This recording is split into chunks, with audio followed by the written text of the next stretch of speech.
This week, we welcome comedian, dumpster fire writer, and hot sauce tycoon Dave Yates. I've learned how to do comedy a little healthier in the past few years, and the whole shutdown really helped that. Like, it made me realize that the job is not who I am. Like, I'm Dave Yates, who happens to be a comedian. I stopped letting the job define me.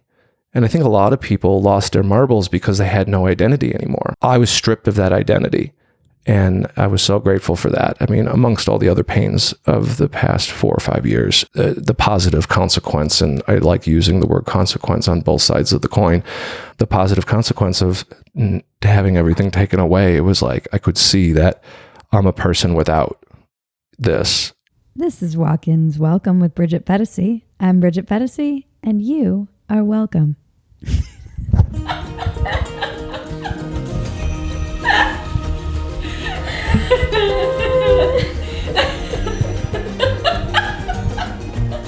You know the drill. Please subscribe, rate, comment, share, reach out, tell your friends, send smoke signals, whatever. We love your feedback and we want to hear from you. If you like our work and want to support us, the best way to do that is join PHETASY.com. You'll get access to behind-the-scenes content, outtakes, discounts on merch, and the ability to submit questions for some of our upcoming guests. Support your favorite scrappy little internet heroes at PHETASY.com. I'm with Dave Yates, everyone. Welcome to Walk-Ins Welcome. Hey, everybody. How's it going? Nicely done with the soft entry. You got to be soft. You got to be sultry. Otherwise, nobody will listen these days. Dave, for those of you who don't know, is a good friend. He's overdue on this podcast. He's also a hot sauce extraordinaire. Tycoon. Creator. I've been called Tycoon. Tycoon. A hot sauce tycoon and a writer on Dumpster Fire as well. Yes, I do all the things. Yeah. We wanted to chat about how you ended up in this crazy, messed up mental field of factory. Comedy. Yeah. That's been the new joke for me with people is comedy is a mental illness factory, and I go to therapy and 12-step recovery so I don't get injured on the job. That is the game. So I mean, how did you end up in it? In 2011, I needed to get sober, and I quit drinking, and I needed something to replace the alcohol. So there was a comedy club that just opened up in my town, and I was like, screw it. I need something that's exciting, like alcohol, but I was still getting high and doing all the other drugs. Like, I mean, I had a motto that there was more fun things to do than alcohol.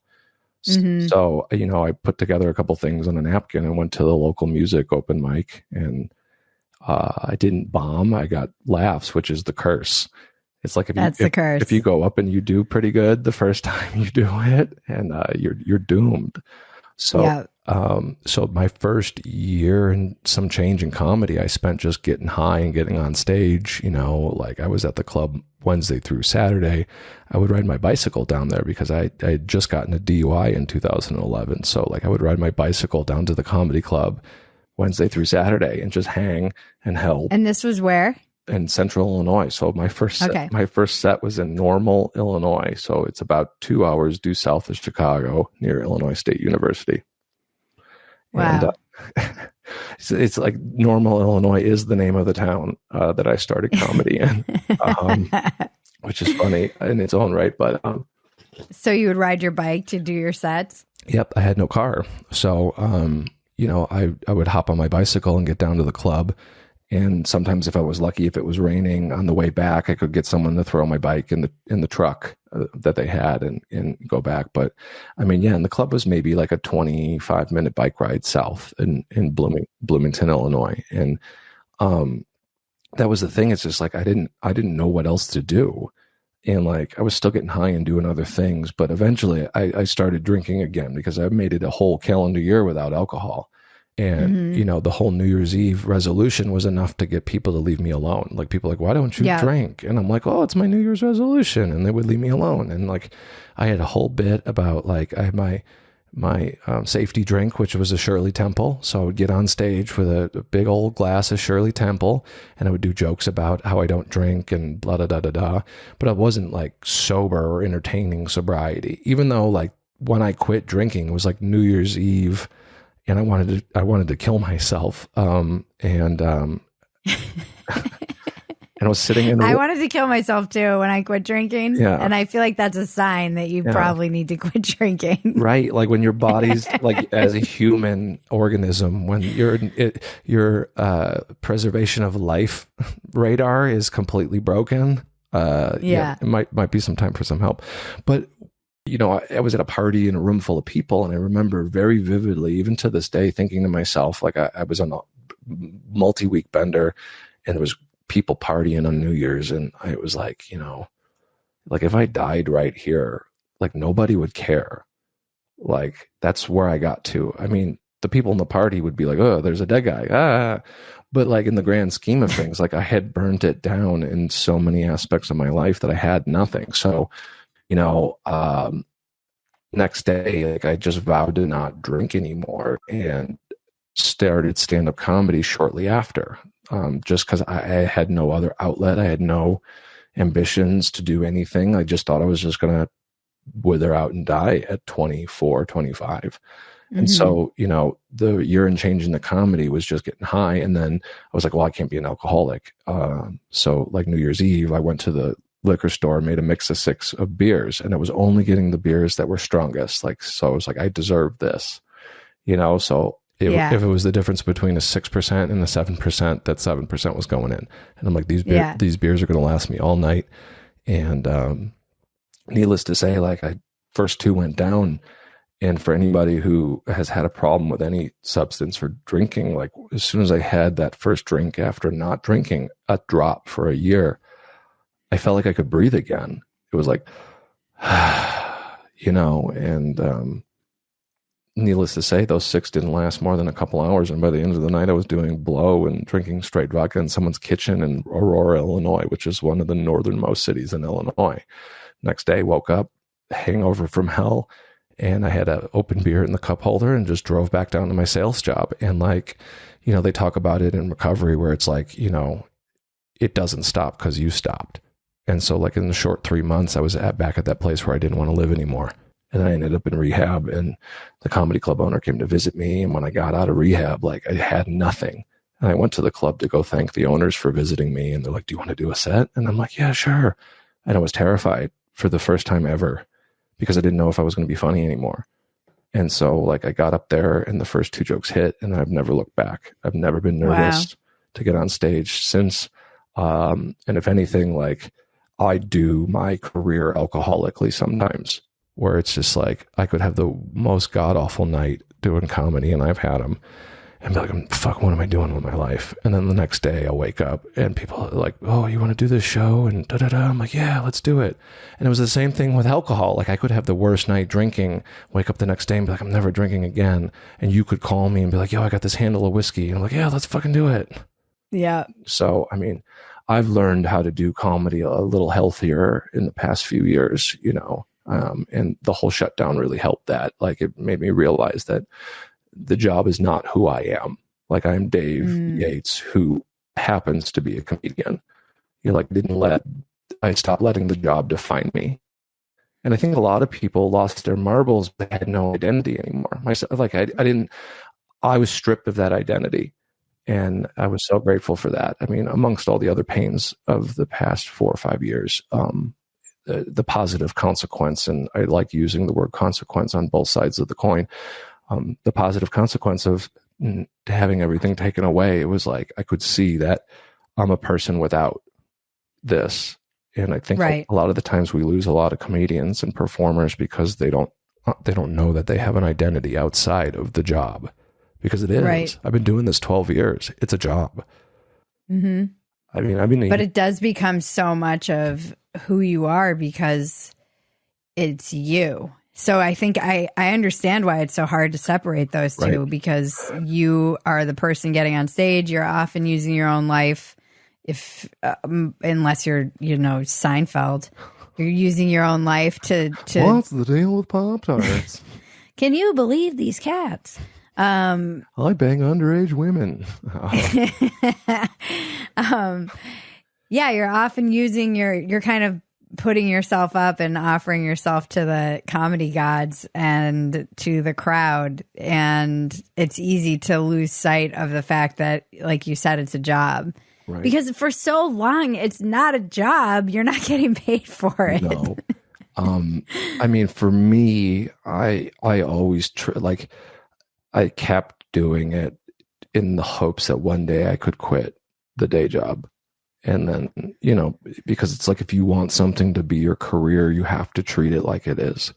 And so even my first 3 years in the comedy, I didn't have a car. I would pay open micers my wages and give them a guest spot to go open for people at wineries and breweries. Like, I would make $0, but I knew if I didn't get this time in, that I couldn't legitimize myself. And then I got paid the DUI off and got a comedy car. And, you know, I moved out to LA with 5 years and a bunch of road experience, you know, and I've been out here for about 6 or 7 years now. Wow. And why did you come to LA, not go to New York or somewhere? I knew more people out here. You know, okay. It was a choice between a city, and I was like, well, if I'm going to end up homeless, I'd rather end up homeless on a beach, you know? So that's another comedian who was on here. I think it was Byron Bauer said the same thing. Byron's very funny. Yeah, you go where you're going to survive. Yeah. He said he came out here and he saw a homeless person and they were like, you know, dressed well and doing fine. And he was like, all right, I could still handle it if this shit hits it. I love that when it's such a messed up, like you said, mental illness factory, and because you have to be a little bit crazy or a lot crazy to choose that. You guys, this is the second comedian now where they are choosing a city, evaluating on where the best place to be homeless would be, because it's not really that unrealistic of a thought to have when you're pursuing stand-up comedy. No. And, you know, in my drinking career, like, I wasn't live outside homeless, but I had gotten kicked out of a lot of living situations where I was the guy on the couch and I was homeless, you know. And on stage, I talk about, you know, the differences between being homeless in Chicago and homeless in LA. Like, in Chicago, like, if you're not good at being homeless, the freeze will take you out. If you're okay at camping in LA, you're going to be just fine. You know, right. It's like, I'm paying all this money to live out here, and yet this dude's got a Coleman tent and an extension cord. Like, who's the real dum-dum? You know, like, people want to shit on the homeless. I'm like, they're a lot smarter than most of us, you know, that are paying like $2,000 a month to live in a city that would just as surely shit you out than make you succeed. And that's definitely. I think the recovery here is amazing too. It has to be. Yeah. And I hated it when I first moved out here because it was different. Like, I got sober in the Midwest. And so, like, it was, to me, when I first got here, it was very performative to me. It seemed like people would clap if you made the coffee, and like, oh, so-and-so, da-da-da. It's like, you're supposed to make the coffee, you fucking asshole. Like, what? Like, why? And the people would sing happy birthday during people's anniversaries like they were going to get picked by a talent scout, you know, like, really just belting it out. And it was too much. But, like, I went through such a life change getting here that the one thing that was consistent in my life didn't look the same. So I got real resentful about it until I really just decided to, like, do the work surrounding the way I felt. And because, you know, the battle isn't with the city or the people. The battle is between your ears, you know. And when I moved out here, there's a comedian who I always sing his praises that nobody ever knows about. His name is Stuart Huff, Huff. And I think he's the most brilliant working comic today. And I ran into him before I moved out here, and he's from the South, and it makes me want to burn my notebooks. Anybody listening should check him out. He goes, "Hi, man, you're moving to LA? That's fucking great. Well, you're funny, and that ain't never going to change. So everything else is just bullshit, man. So go out there and have a good time." And that, you know, I needed to hear that. And I need to be reminded of that sometimes. It's just like, you know, there's so many uncontrollable factors in this business that what exists in the invisible hula hoop that surrounds my body is what I can control. And I can't control whether you like me. I can't control whether you're going to give me an opportunity. I can't control whether you'll leave me on red, even though I'm just trying to get some stage time.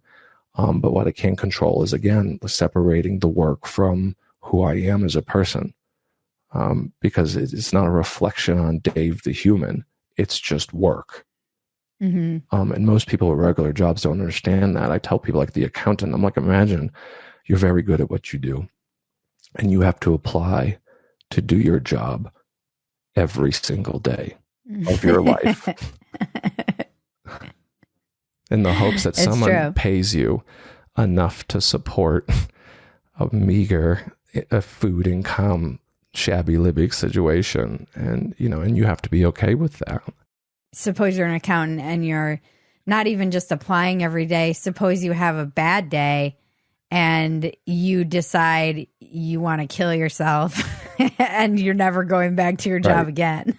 Exactly. Because you make a mistake. Yeah. I mean, every it's so day. Extreme. And that's, again, the battles between my ears. And this is very similar, I tell people, to other things in life. Like your job and my job are not too dissimilar. It's, like there's some good parts. There's some amazing parts. But everything that surrounds the moment from the time my foot steps on stage and I grab the mic to the moment I leave it, that's the best moment. That's why we do this. Everything before that, after that, is just bullshit. It doesn't matter. And it's a practice. It's a mental practice to be able to be tough enough to not give up. Yeah. And I don't hold it against anybody who's quit. And I honestly envy some people that have been able to walk away with some semblance of peace. Yeah. But it's never, I always told myself, if that feeling stops being the best feeling that I've ever known, I'll stop. And so I just keep going. And I'm 12 years deep in this thing. And I'm one of the few lucky ones that have been able to pay all their bills doing this. And, people are like, well, what if you make it? And when I'm at my best, I'm like, well, I've already made it. Yeah. I'm good at what I do. You could drop me in any scenario and my batting average is up. I'm not saying I don't strike out, but like I've been doing this long enough to be batting Hall of Fame numbers. Yeah. Yeah. It's definitely, I think there's so much to be said for the people who are just able to persist, because a lot of it is just being able to have that. This is a marathon mentality, not some kind of a race. Yeah. And you have to have a teaspoon of delusion to do this. I'm not saying I want to have a full cup full like some of these people have. Some of the people who have a whole cup full of delusion are doing amazing. Right. that cup helps them. I was hanging out with a comedian last night who's a road dog, just like me. And we were hanging out in the Burbank, California Walmart parking lot because they were passing through, and like, what better place to hang as two comedians than the Burbank Walmart parking lot? And we were talking about that. It's like, we're both pretty nice people, have a nice demeanor. And it's just like, what if we're too nice to make it in this business? What if and I've been doing a lot of therapy and work surrounding boundaries and where I put my energy. For example, I'm pretty good at following up with people about getting work, but it's like I have like these new rules that I'm putting in place just to save myself. And it's like, if I reach out to you twice to do your show and you leave me on red with no response, and you could say no to me, you could say, nah, we don't got nothing, or no, you're not a good fit. But if you leave me on red twice, I'm not reaching out to you anymore. I don't need to do your show.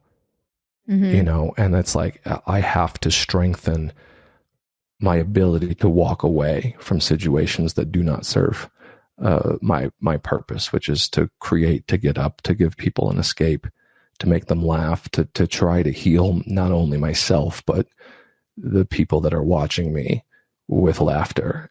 Because if everybody could do this job, they would, but they can't. And you ask people what their number one fears are, and top 3 fears list is public speaking. And that has never bothered me. So it's like, if I'm built like this, I got to do the best that I can with it. And I'm so fortunate that I had found something that I could love completely and hate simultaneously. Like, it's the longest relationship I've ever been in. And isn't that what love is being able to love unconditionally, no matter what. I mean, I dated a comedian when I first moved to LA, and they had been in it a little longer than I have, and they would just constantly talk shit about comedy. And I had to stop her. And I was like, I don't care if you do stand-up or not. I still love you regardless. But when you talk shit about stand-up, you're talking shit about the longest relationship I've ever been in. And I can't hear it. I can't hear it. You can vent, fine. But it's just like, I can't, because I'm still in love with this business. Not the business. Yeah. I'm in love with the act of doing stand-up. This has always been my own personal internal struggle with stand-up. Is I love stand-up. Love it. The first time I ever did it, I was like, why haven't I been doing this my whole life? And in some form I have, just inappropriately. Sure. I really don't like the business, and I'm not a huge fan of the lifestyle. It's late, and that's always been hard for me, the hanging out and the having to like go out. And I just never really knew. I always knew I had what it took to do stand up, the actual craft. I don't know that I have what it takes to do it as a business, because it's just, those are two different skill sets completely. And you have to be willing to kind of put up with one in order to achieve the other. Right.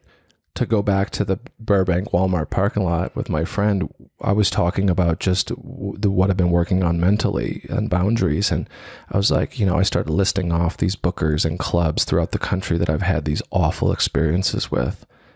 And she was like, me too. This is what happened with that guy and this guy. I'm like, oh, I'm not fucking crazy. These people are just sociopaths, and they're mentally ill, and they're untreated. So it's like, my goal now is just to think about the way I do it differently, to try to work smarter. You get no bonus points for killing yourself out on the road. There's a lot of petty tyranny in that industry too, where it's just some booker gets high on their own power and becomes, like you said, either a sociopath or just a petty tyrant, where they like to be able to fuck with lord people. over people with the thing.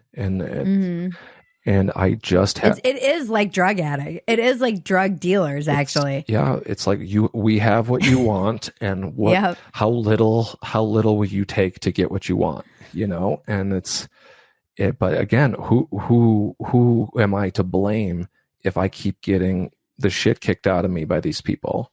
It's all within my hula hoop of control. And there's certain circumstances, but where, you can't do anything about the way another person is. But for me, it's just like, I can blame and point fingers all I want.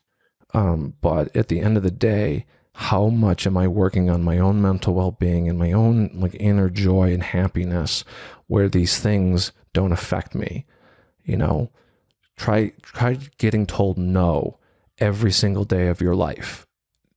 In regards to the thing that you love most in the world, and wake up and still do it all over again.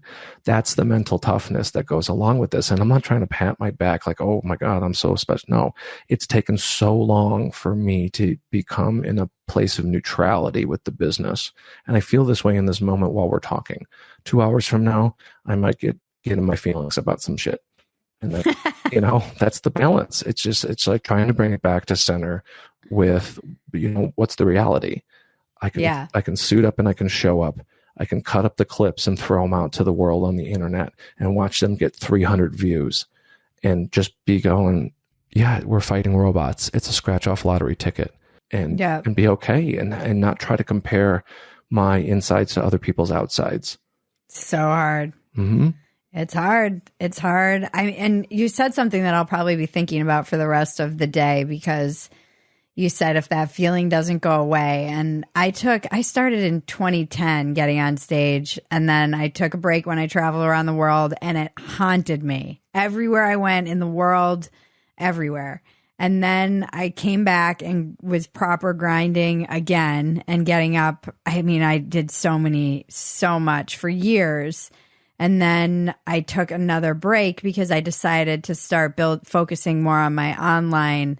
It was a lot of things. I got very insecure. That's what I'm really realizing, because I started saying things online that my peers were unfollowing me for. And so I didn't feel comfortable going out to see them in real life. Like, people were speaking to me online in ways that I'm like, would you say that to my face? No. If I saw you, like, you're going to see me tomorrow night.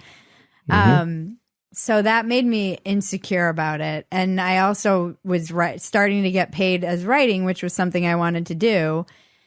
And then I just started focusing on my online audience, because that's where I was growing, and it just seemed to make more sense. And then the pandemic hit. So I was lucky, because I had already pivoted to everything online by nature of the way my life had gone.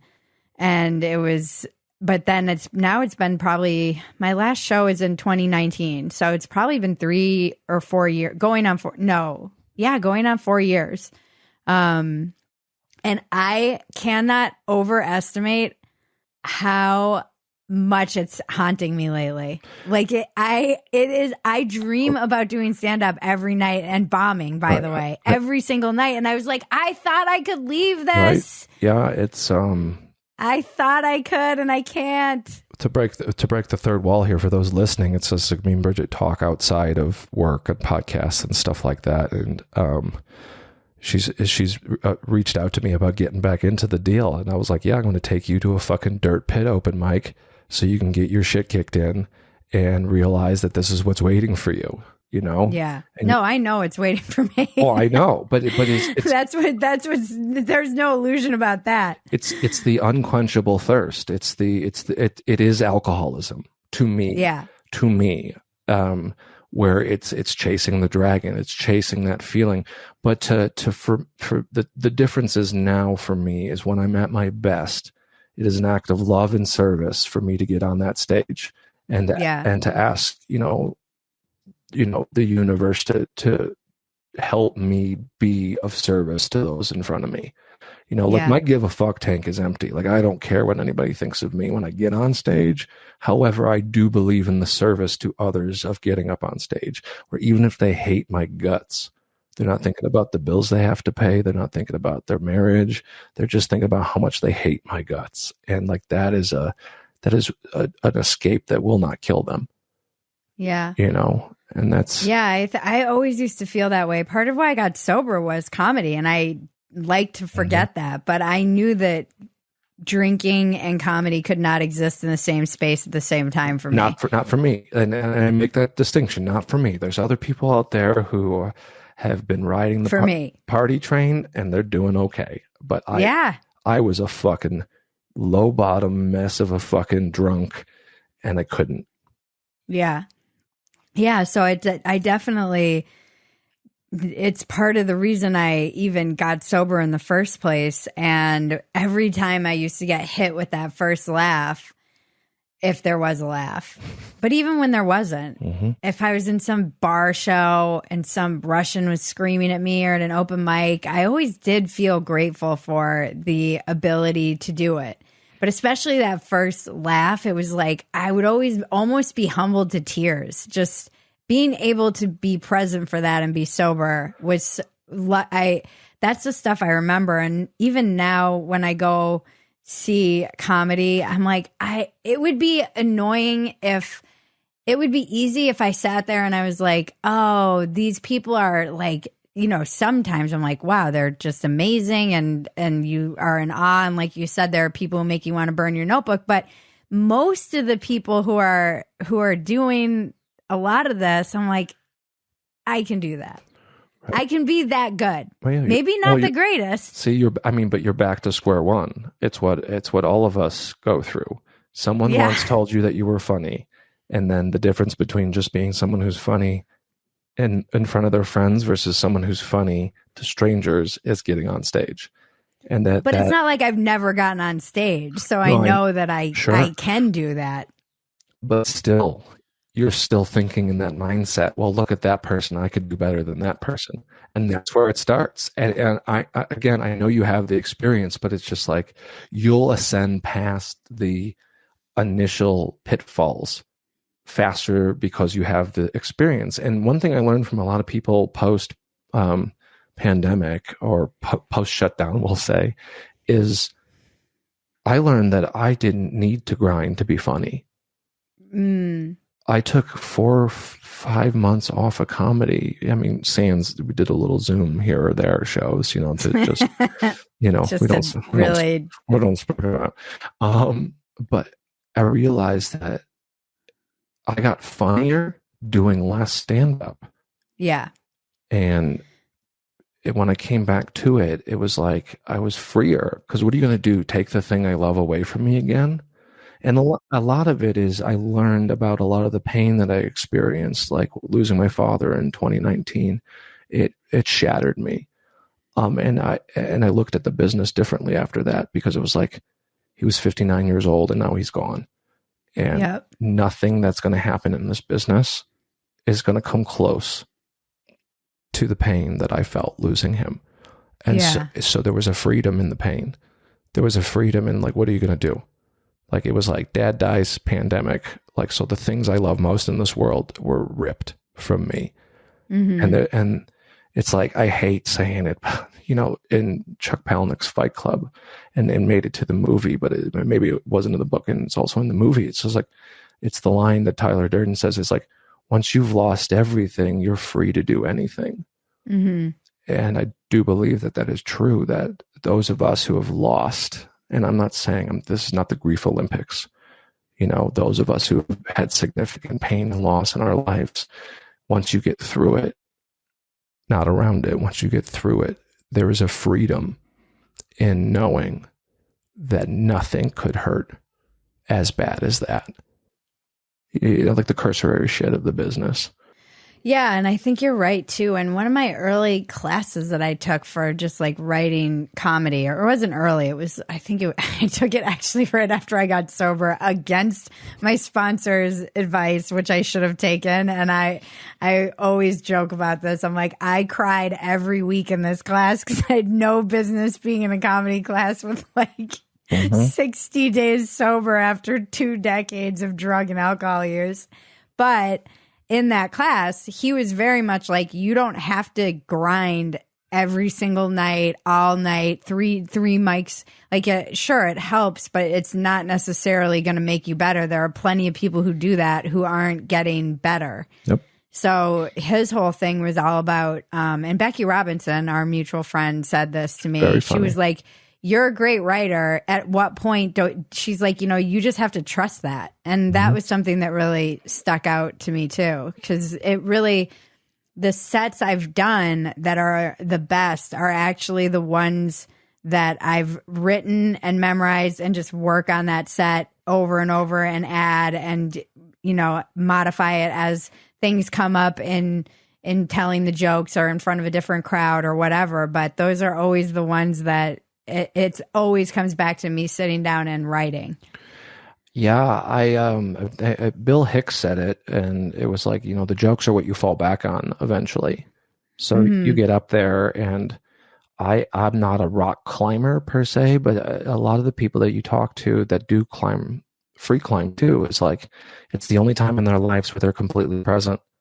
And like, I'm not comparing rock climbing and stand-up comedy in any other way. That, like, when I'm at my best doing it, there's a freedom, and everything in the world goes on mute. Even if you're bombing, like, I mean, that first laugh you were talking about, well, guess what? Sometimes you get up there and you deliver an A+, razor sharp, 100% hit rate punchline, and they go, huh. And it takes the wind out of you sometimes. Yeah. Where you're like, wait a minute, like, that did not go. And so then you're like, okay, how do I get back on track? How do I get back on the beam? Where do I go from this? Do I go clean? Do I go dirty? Do I go animated? Do I do crowd work? And you've got a finite amount of time to make correct decisions up there. And I don't always make the right decisions. Yeah. But Yeah. that's the oneness. That's the Ram Dass. That's the be here now. It is built in, because otherwise you can be doing the same rigid set that works, but then your brain will go somewhere else. Like, I mean, I've had this too on stage where it's like, well, my dad was sick, like he was dying of cancer, and I was doing 45-minute sets, and like I was out of my body because I knew the jokes worked, but like my brain was like, what am I going to do once he's gone? And so like I'm at a brewery in Arkansas around Thanksgiving of 2019, performing in front of these people, and then going back to the comedy condo and just crying and eating Taco Bell, because that's what you do when you're sober. That's your drinking, is you cry and you eat fire sauce. I remember early in stand-up, I did a set I had no business doing in front of a crowd that was huge. And it taught me so much. I probably learned 15 lessons about comedy in one set, but the most important one was that if I'm thinking, I should be speaking. Generally, because it means I'm not present. So if I'm doing my routine, and I remember specifically doing my routine, and I started getting aroused because people were booing me, and I just realized in that moment how much power I had. And I should have said that. I should have said, I'm getting aroused right now, or whatever was going through my head, instead of trying to push through with my set, because I wasn't present. I was just trying to be delivering these jokes instead of honoring whatever, like that other part of my brain that's working is picking up. Yeah, I got to do a set at New York Comedy Club in the East Village recently, and I just wanted to do well so badly because it was a packed room and it's a big deal that I got vouched for. In the first 2.5 minutes, I had to re-listen to the set to make sure that I didn't bomb completely, because my brain will tell me I bombed when I really didn't, because I hold myself to some unrealistic standard of measurement. And the first 2.5 minutes were good. And then I made the decision to go dark because the comic before me went dark. But the thing was, he was famous. He had 15 minutes. I had 5. And so I pivoted in the wrong direction, and I didn't end strong. And I fucking hated myself for it, but it was like, in the aftermath of that, being in New York City, I did 3 more sets that night, like a fucking alcoholic. Yeah, and but that's what you can do in New York. That's why those New York comedians are just another level. That's why they get better faster. Like I would give myself a C- after looking at it objectively and not beating myself up. But then the next set I did in Brooklyn, 30 minutes later, I crushed with the exact same shit but the difference was I wasn't tight, because it was like such a big deal to be at this famous comedy club. And it's like to remember that every set should be not important, like not as important as I make it in my brain. Like that set's not going to make or break my career. None of them are.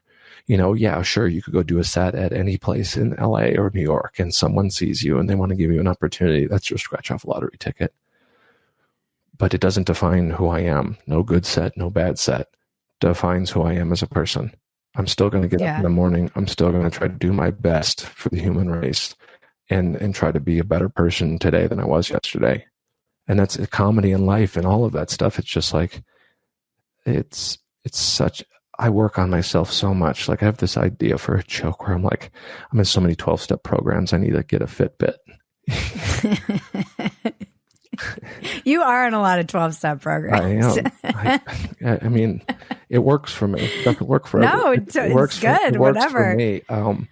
And like that's not everybody's working on themselves. I have to remember that too. So let's take comedy out of the equation here in the conversation. It's like when you're a person that's seeking inner peace and chipping away at all the razor sharp edges that you have inside of you.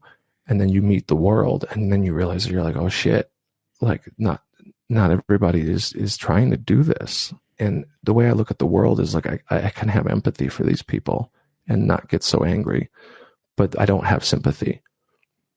Like, it's because I work so hard on me that I just keep doing. It's a never ending practice I understand though how hard it is to how easy it would be to get away from it. I had this moment today where I haven't had body work or anything. I have a under 1-year-old, and I laid on that table and she put her hands on me, and it was so peaceful and quiet in this cute little place over in Eagle Rock, which is very cute. And I almost started crying because I'm like, I was like, wow, I haven't been quiet in my body in a year.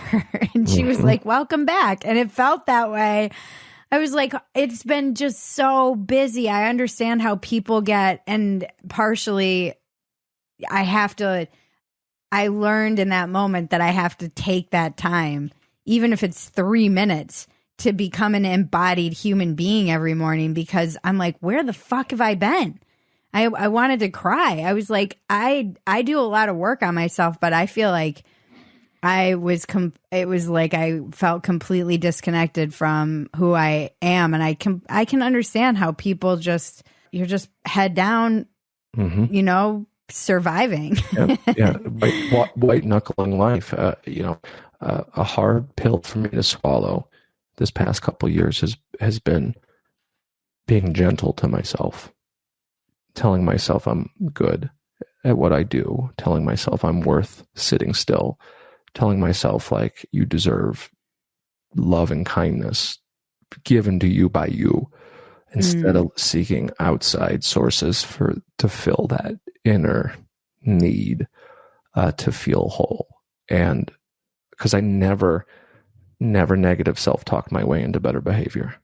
And the old sports coach in my head goes, "Oh, you fucking struck out, you piece of shit, fucking that's never served me." So instead, I have to go, Dave, you're all right. Like, yeah, you spilled coffee grounds all over the counter. That's okay. And I know that sounds very micro and stupid, but it begins on a small level where... No, I understand that. My husband and I are the same exact way, where it's like, we'll do the dumbest thing like that, and then we'll be like, you worthless piece of garbage. You fucking idiot. You loser. Yeah, and it's I have to give myself kindness. Do you, being in all of the 12-step programs that you are you religious? Do you have a religion that you practice, or are you spiritual, or where do you kind of fall on that? I mean, I'm spiritual. Like I like a crystal and a Reiki. You're one voice module away from ayahuasca. It's for spiritual purposes. You're one vocal fry away from an ayahuasca experience. I don't go to church, but I don't think there's anything wrong with the idea of church. I think there was this philosopher that traveled all around the world looking for the right church, and after his travels, he found out that what if there was the God was inside, and we all have a conscience, and mine is loud because I don't mute it with drugs and alcohol anymore, but I pray, I meditate, I try to talk to whatever is out there that is unconditionally loving and kind and doesn't want me to not do well. There's this practice that when I can do it, it really works for me. It's called two-way prayer. And you sit with a notebook, and the people that were preceded most 12-step recovery did this, and you write a question to whatever you think God is, or your higher power, or whatever you want to call it. You write down a question, and then you sit and you meditate on that question. And then when you come out of meditation, you try to answer that question in the voice of your higher power. And every time I've done it, it is never judgmental. It is always kind. It is always understanding. It never cares how long it's been since we've talked. And to me, that's what I think the inner God is tapping into that voice that is gentle and kind and supportive, because what else is there?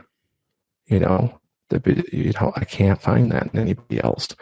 And people are like, well, does it sound like it's coming from outside you? And the answer is no. It's like, it's coming from inside me, but it's not me. I know what my inner monologue sounds like. And it is not that. So yeah, I'm a God within person. I'm a whatever channel that you need to take in the spiritual news from. That's where you get it. As long as you're attempting to get it, I think it doesn't matter, because there's so many different names for God and books and ways to connect spiritually. So, I'm spiritual. I believe in the seeking. I believe I'm at my best. I believe I'm at my best when I remain curious as to what the wavelengths and the energies around me, if I tap into them and I talk to them. And this might sound woo woo, but like, if you got to carry a pocket crystal and trust in something that's not you, do it. Yeah. If you got to go to church on Sundays and listen to someone talk about ideas of spirituality, do it. It's just, I had to learn to separate the institutions from the practice, and we're all responsible for our own communication. Even if you're an atheist, you're responsible for your own communication with the world about you. Jaron and I were laughing because we always say the third step prayer together every morning, and we have since we got back together. Adorable. Oh my God.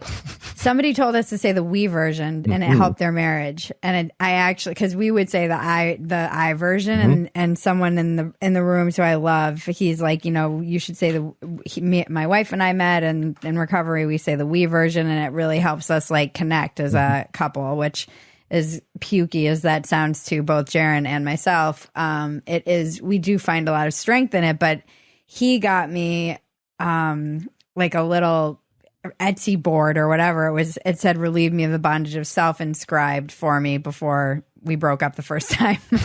And then we got back together, and it's in our bedroom. We kind of wake up and look at it. And when I found out I was pregnant, Jaron was like, I meant like, so I could spend more time meditating. He's like, I didn't actually mean right, relieve me of the bondage of self. I meant like, maybe I have more time to like go to the gym. and I don't know this feeling that you are both experiencing, but I don't think there's any more of a selfless act than raising another human being. And that's why so many people don't do it. Or so many people are bad parents, because they're not willing to be unconditionally loving to another thing that's not themselves. Ugh, it's last night. She was up. She's teething. It's been 3 nights in a row that normally she sleeps well. She was up, and she got up last night. We were both so exhausted, and this morning we were like, we wanted to throw you in the garbage last night. You're just like, there's nothing you can do. You love this creature so much, but you're just like, oh God, this child.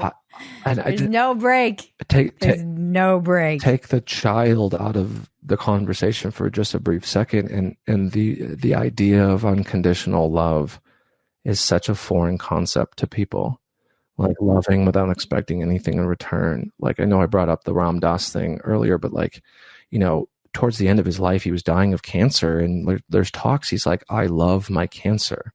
I love my wheelchair. I love all the things about myself that I'm not supposed to love, like the shadow parts of myself.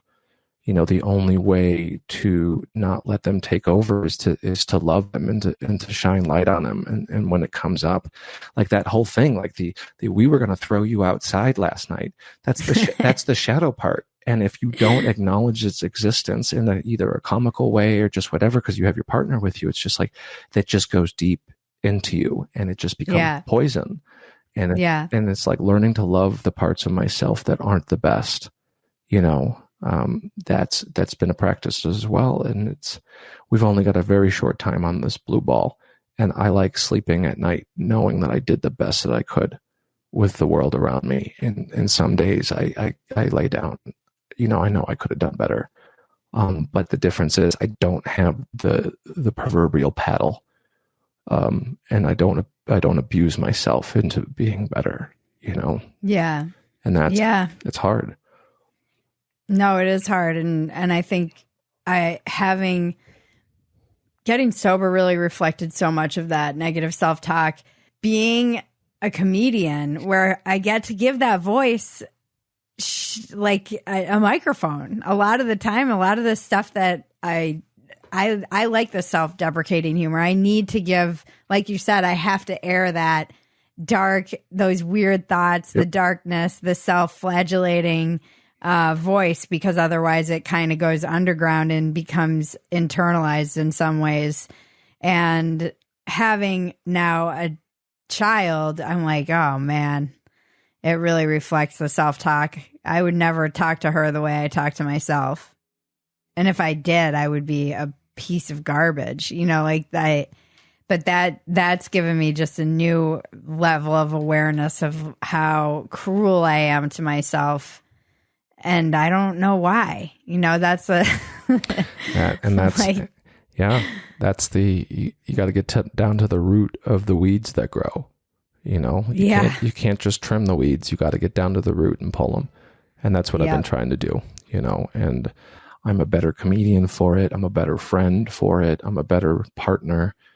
Even though I'm single, holler at me. It's just what it's that, but it's just like I can be the best version of myself if I'm trying to get down to the root causes and conditions of why. Why are all the best people I know single? I chose a life that is not appealing the most. Like I have a bananas career that puts everybody in my world second, and that's not ideal for most people. I'm gone for months at a time. And that's not ideal for a partnership or raising a family. And I accepted that a long time ago. Maybe one day I'll find someone, that gets that. But until that happens, it's being okay with the possibility that I made the choice to live this life. And I'm okay if my life doesn't look like everybody else's. Do you love the road? No, not anymore. Like I said, I love getting on stage and meeting people and that whole camaraderie and that connection. But driving 10 hours to make $200 is foolish. And it's not getting any easier out there.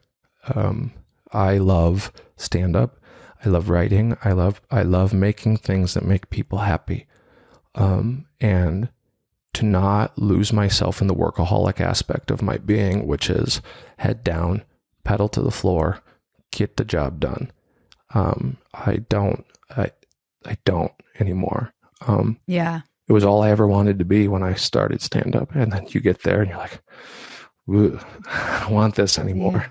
So that's why I write. That's why I try to do a bunch of different things for my career and have writing samples and do voiceover and just be available for different opportunities, because it's like, I just want to make a living creating things that make people happy. That's it. Yeah. I identify with that. Yeah, that's very, I don't know, you're very good. It's just very strange to me. Although I understand the lifestyle, but you're still a very good, kind person. And I think your career is something a good, kind person would be able to hopefully overlook or deal with. I've had a lot of love in my life, and I've had a lot of beautiful women cross my paths and make me a better person. I've had my heart broken in more ways than I can count, but it's in the production of the version of me that's going to be best suited to love the people I'm supposed to love, whether that's platonic or romantic. Yeah. And you have plans to stay here and keep on grinding it out? I'm gonna let the world show me where I'm supposed to go. I don't want to dig my heels into any scenario. I have to trust that I've never not been taken care of, that I've never not done a real good job and put my whole heart into whatever it is that I'm making. And the hope is that if I keep doing that someone, even myself, will see that and make some more stuff out of it, and that's the pursuit. That the pursuit of, I don't want to, it's fame, fortune, whatever. I just want to make a living. Yep. An honest living. I just want to punch in my time card, make the things, punch it out, feed my cats, buy some fish tickets every once in a while. You're very Buddha today. You caught me fresh off a couple readings and a meditation and a little sit in the sunshine. Trust me, I'm going to go cut up a comedy clip and go throw it out to the universe and watch it get 200 fucking views and then see how spiritual I am after. It's like, why don't you love me, internet? It's so hard. It's so hard. Yeah, and then once it is your living, it is you inevitably have to try and detach yourself from results, and it's very hard to do. I have to remain. Today, when I was getting that body work, I could feel in my back, I'm like, I cannot relax. I could feel it wanting to let go, and I couldn't, because I've just been pushing, like you said, just head down, pedal to the metal. And yes, granted, I'm also like uprooting my whole life and moving to another state. So there's that. But it was like that before. Like that this is just the kind of culmination of it. And I would like, the days when I've been unable to work because I'm taking care of an increasingly mobile child. I love it. She's so present. I was like, his name is Jaron. Okay. Yeah, he's the opposite of child. He's but it's just it's funny that way. It's so funny. He's so mature, that one. Much more mature than me. I love your husband. Every time we get a chance to shoot the shit, it's always beneficial to me. He's a good soul. He is a good soul. And so, yeah, she's so present. And I love being able to just, meet her on the floor and play, and time just goes by and I'm in the moment, and it's amazing. I just have to be able to do more of that. Yeah. It's a gift. And then doing things that are Bridget things. We forget. We lose ourselves in other people if you're anything like me. I think that's why stand-up is so important for me. I feel like that's why I've been called back to it, because I'm like, if you had told me that I was going to be a suburban mom in Texas when I quit drinking, I would have kept on drinking. There's no part of that person that Bridget would have been like, go fuck yourself. You're out of your mind. Yeah. There's that old saying. It's just like, I got everything I never knew I wanted. Yeah. They warned me when I got sober. They fucking warned me. They said, you have no idea who you are. And part of my jokes that I've been working on is like, I'm a conservative now. Like, you didn't see that one coming. And now I'm going to move and live in Texas.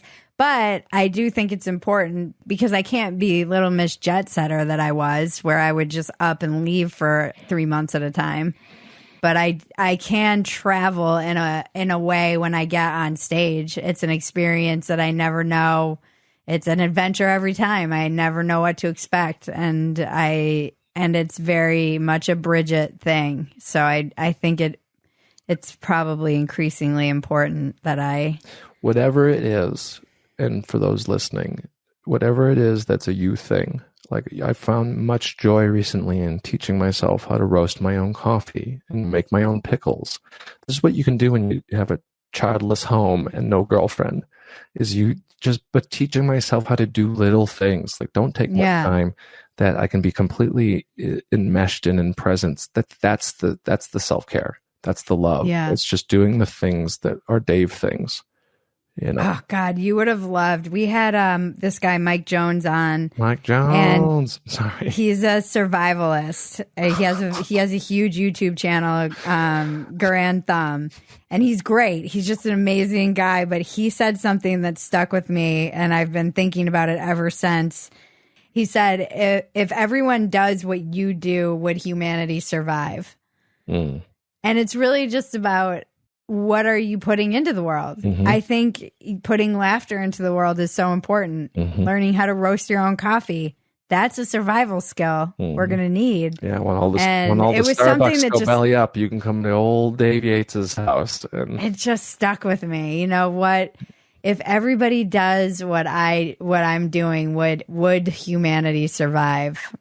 Would society survive? Well, would I survive? And the answer is, that's the schools and the classes that he does, or not the schools, but the stuff he teaches online. He said something else that just cracked me up. He said, we can get you He's like, come out here. We'll do a 2 to 3 day survival training. We can get you up to speed and you'll be as proficient as a 6-year-old in 1830.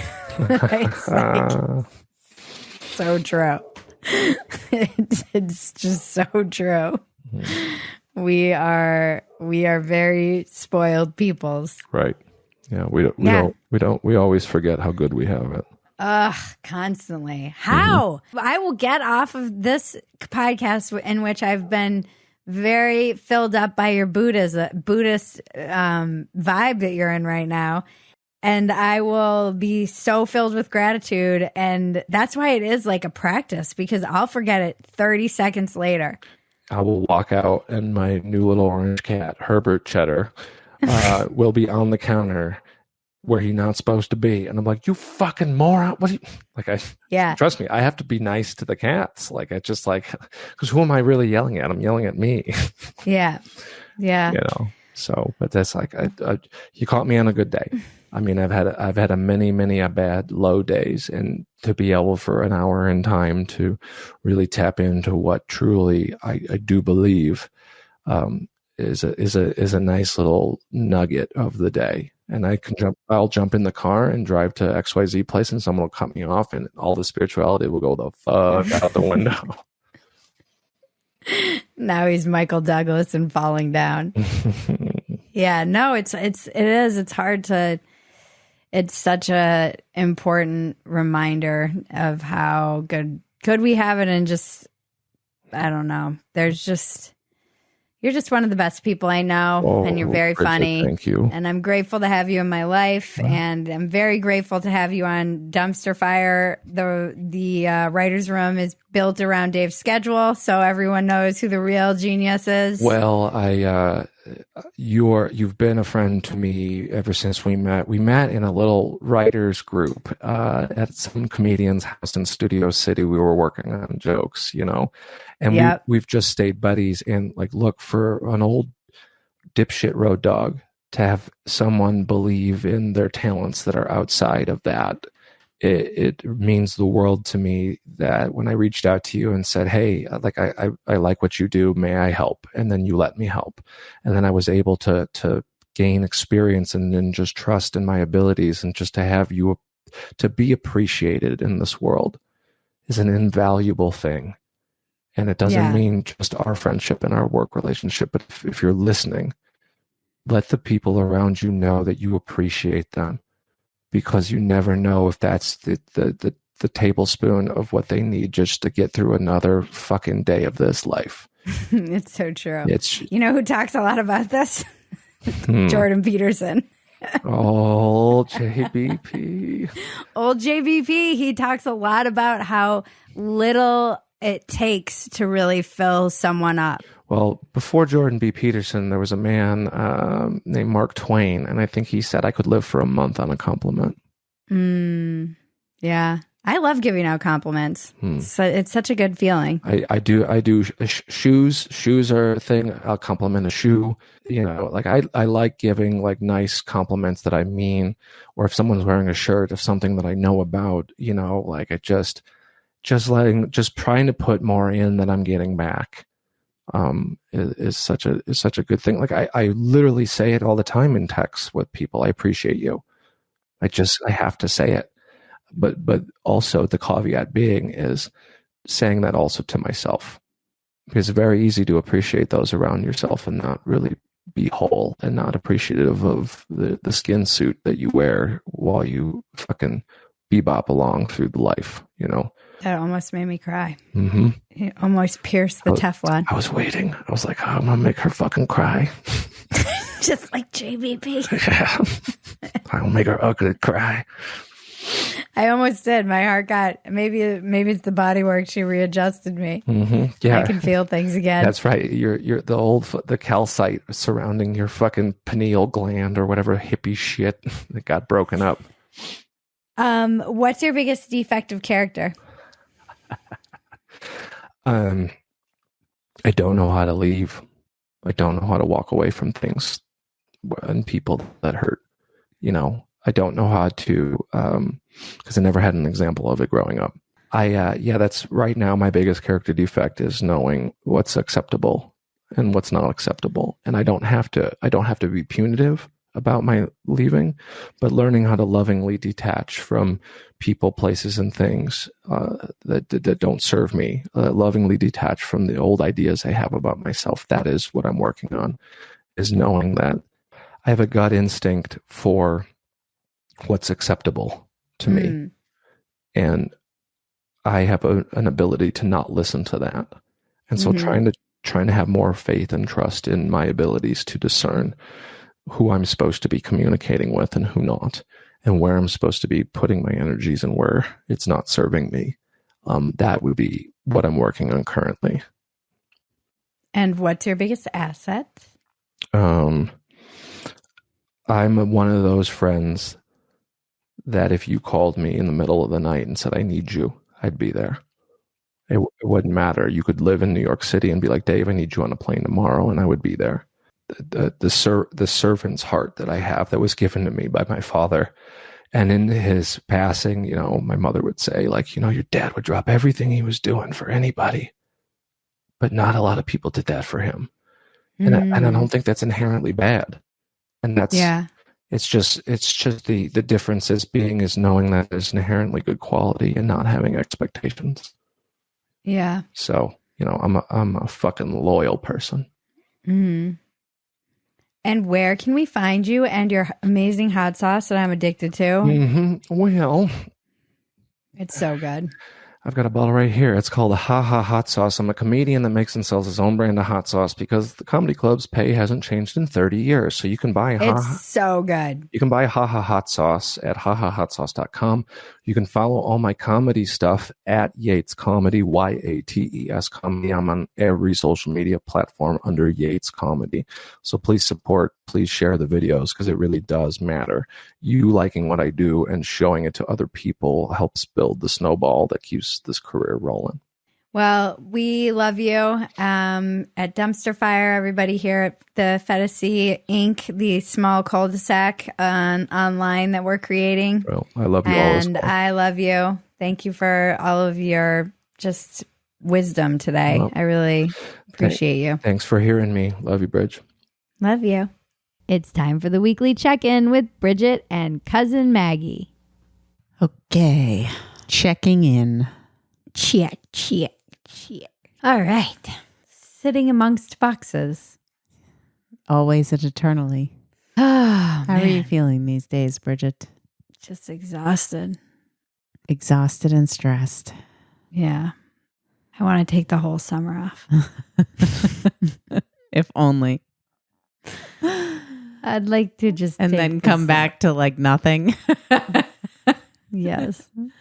Come back to nothing and start from scratch. Rebuild. And I can pivot. Well, it's interesting because in this episode with Dave, you were talking about getting body work. That was the day you went to get body work. And how you were like, oh, I haven't been in my body in like a year. Like just being like, oh, whoa, hello. Yeah. I feel like you need some more body work. I'm just so tired. I haven't been feeling well, so it's just draining me. Like everything is just an effort to overcome the pain and exhaustion that I constantly feel. Oh man, that's brutal.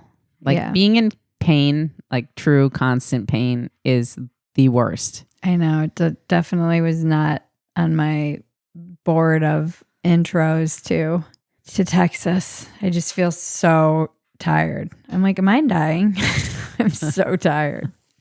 Are you getting I'll do like sleep? 2 things and be like, I'm exhausted. I mean, I also have a 1-year-old. No, she's, sometimes wakes up in the middle of the night and you can't really eat very much. No, it's not great. It's not a great combination at the moment. It's not a great start to Texas. But it is good to be here. And there are definitely good things going on. Are there? Yes. You have a lovely house. No, there are. I'm just so tired. I have nothing to report.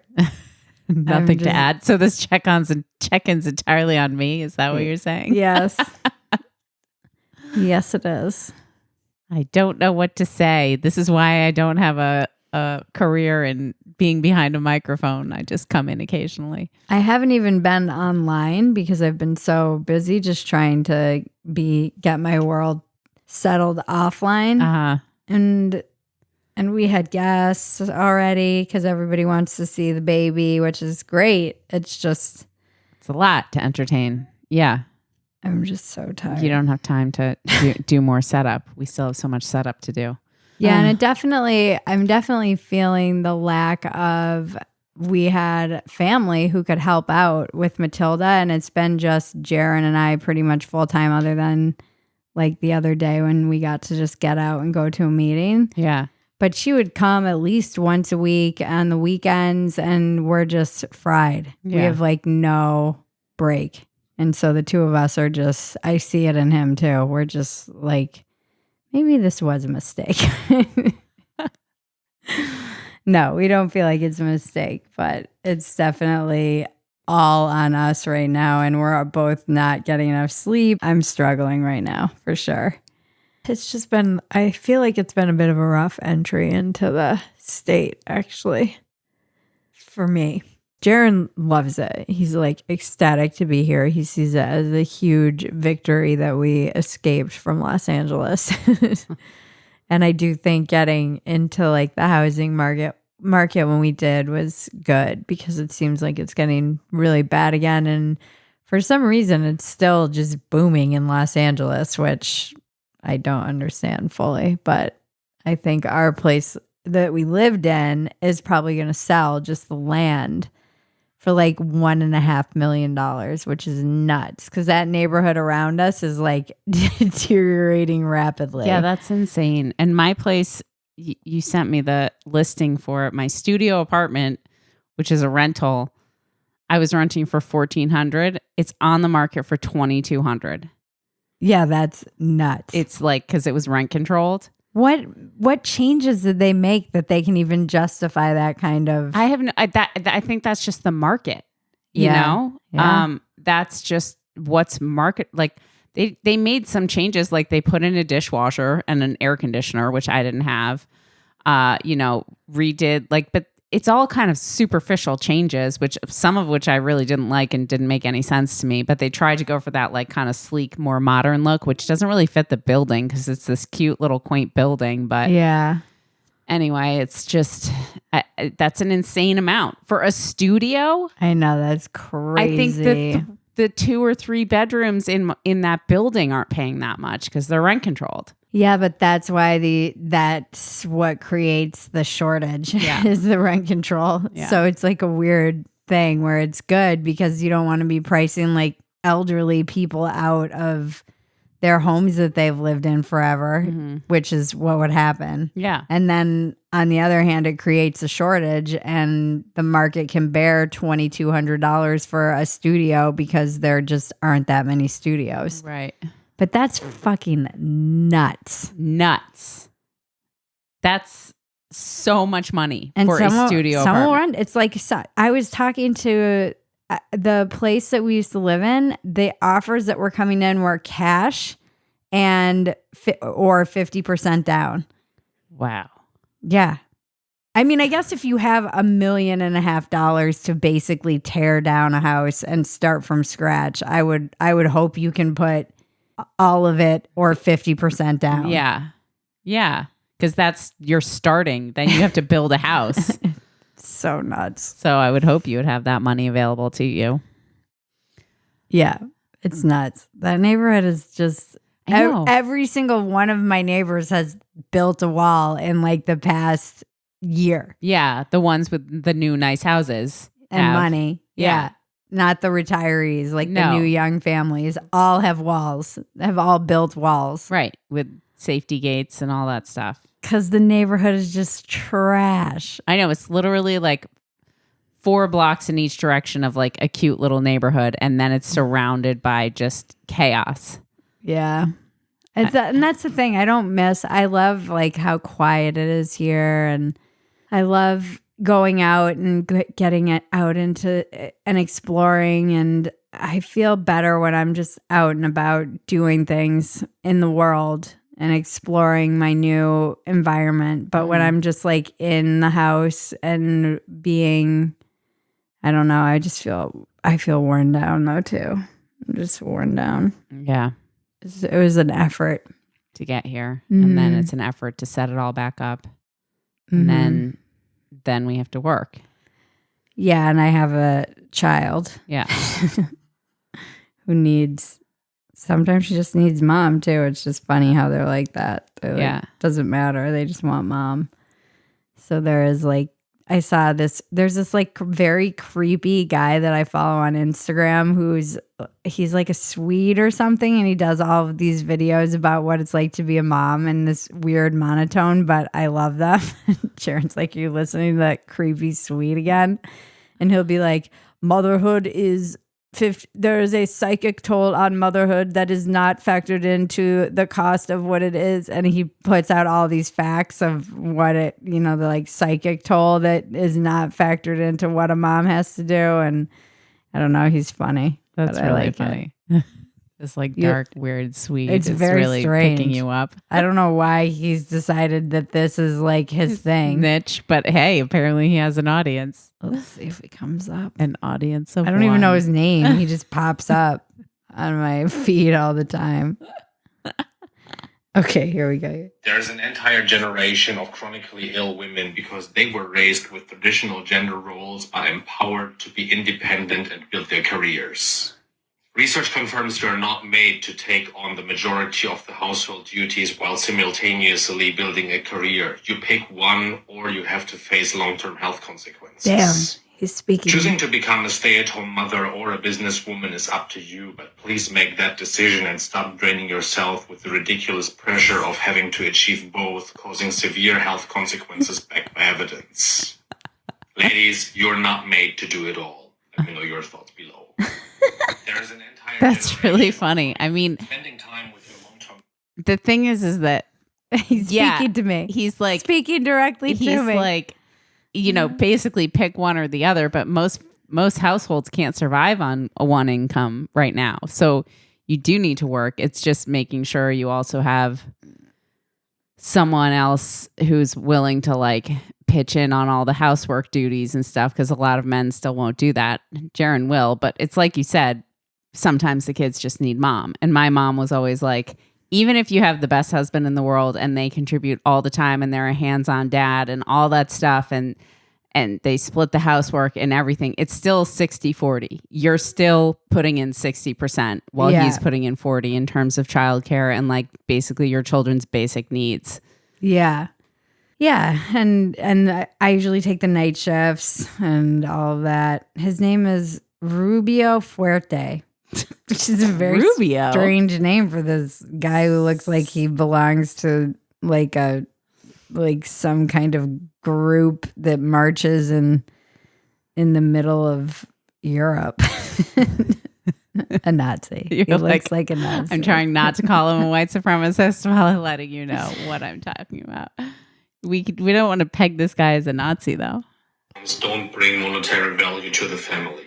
Realistically, a mother of 3 children does the laundry, which is worth $20 a day. 3 square meals for $45 a day. Daycare for $90 a day. Carpet cleaning for $30 a day, and tutoring for $15 a day. Furthermore, a nanny that picks the children up from school and drives them to their activities would cost a minimum of $100 a day. While it is true that stay-at-home moms don't bring home a paycheck, the mentioned work alone saves $300 per workday, which adds up to $6,300 per month. From my perspective, the value of motherhood can't be calculated, but the argument that stay-at-home moms don't bring monetary value is ridiculous. Let me know your thoughts below. Most men believe stay-at-home moms. Yes, no wonder you're obsessed with this guy. It's such a weird mishmash of like everything. It's weird that this dude is just staring straight at the camera, expounding on the value of motherhood. Yes, it's very strange. I think he might be a Nazi. You can't say that. So if you agree with him, what does that make you, Bridget? Let him know in the comments. Let him know in the comments. My sister's calling me. Well, All right. Well, we should wrap this up. Hang in there. I hope to find some energy again. I know. If you can start feeling better, I'm sure you will. We shall see. Good luck to you, sir. Thank you. Tune in next week for another riveting episode that will change your life, help you get out of your own way, and solve all the world's problems. I want to thank our composer, Jared Elias, my co-producer and cousin, Maggie, and all of you out there listening. This has been Walk-Ins Welcome with Bridget Phetasy. I'm Bridget Phetasy, and you're welcome.